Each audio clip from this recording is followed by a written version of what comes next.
What if one of the best things you could do for your heart is as simple as moving your body earlier in the day? What if getting older doesn't just mean more aches and pains, but actually makes you better at handling stress? And what if alcohol affects your body much worse than you think, not just because of how much you drink, but because of your genes? In this video, we're breaking down 3 surprising science-backed health insights that could change the way you think about exercise, stress, and alcohol. These are simple ideas, but they may have a bigger impact on your long-term health than most people realize. Let's get into it. Let's start with exercise. Now, first things first, there is no perfect time to work out.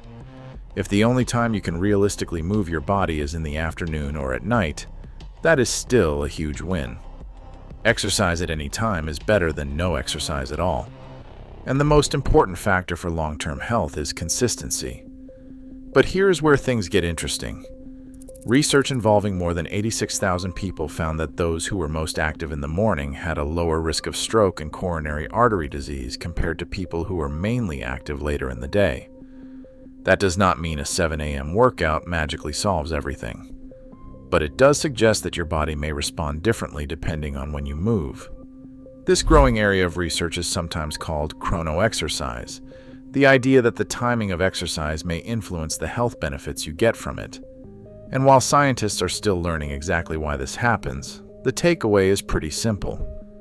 If you can add some movement to your morning, even something light like a brisk walk, it may give your body an extra edge.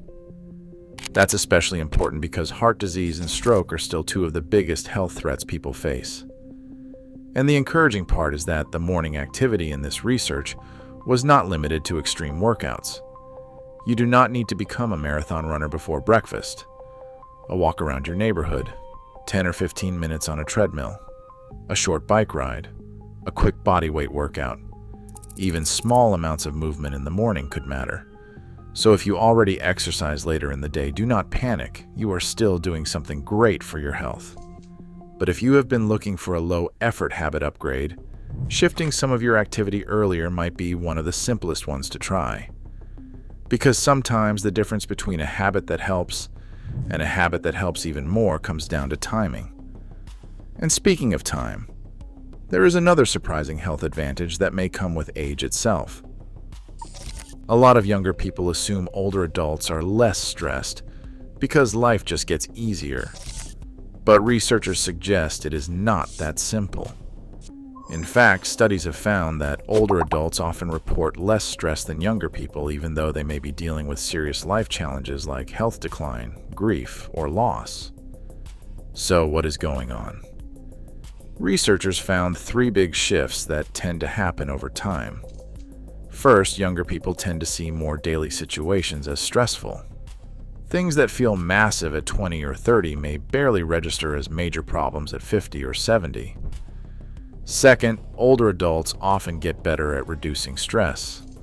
Not because they have unlocked some secret superpower, but because life experience teaches them what deserves emotional energy and what does not. And third, maybe the most interesting of all, aging appears to increase gratitude, even during difficult moments. That part really matters, because gratitude does not mean pretending life is perfect. It means becoming more aware of what still matters, even when things are hard. And that perspective seems to grow with age. Older adults often look at challenges differently. Health problems, loss, setbacks, and hardship can make them more aware of how valuable the good parts of life really are. That is a powerful mindset shift. Because stress is not just about what happens to you, it is also about how you interpret what happens to you. And one of the most useful questions you can ask yourself in a stressful moment is this: what would my 70-year-old self think about this situation?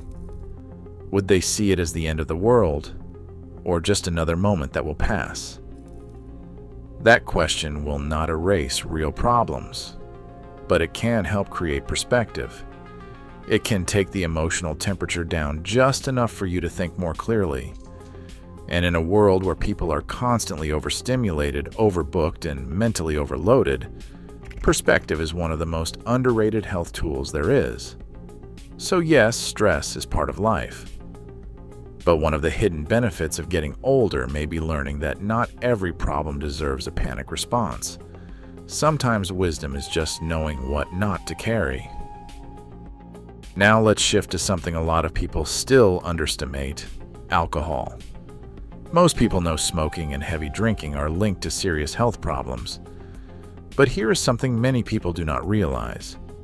Your genetics may influence how strongly those behaviors affect you. New research has identified over 3,800 different genes linked to smoking and drinking behaviors.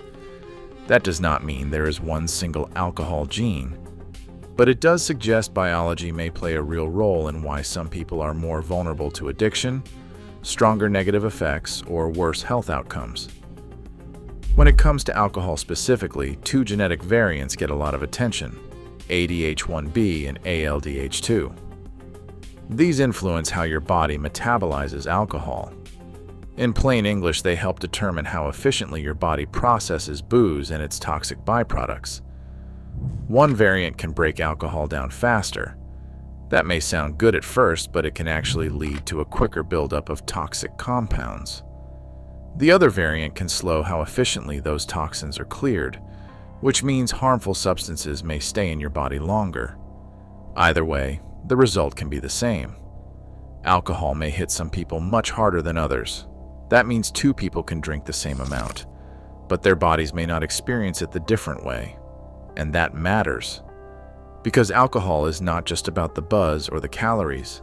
It affects the liver, the brain, sleep quality, heart health, recovery, judgment, and long-term disease risk. And despite old myths that still float around online, alcohol, including red wine, is not considered a health food.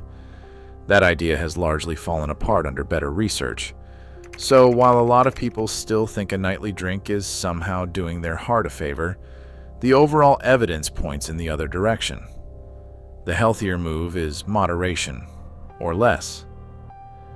If you are especially curious about whether your body may process alcohol differently, some genetic testing services can look for variants like ADH1B and ALDH2.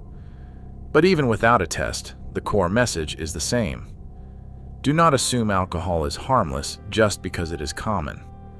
Normal and healthy are not always the same thing. So here's the big takeaway.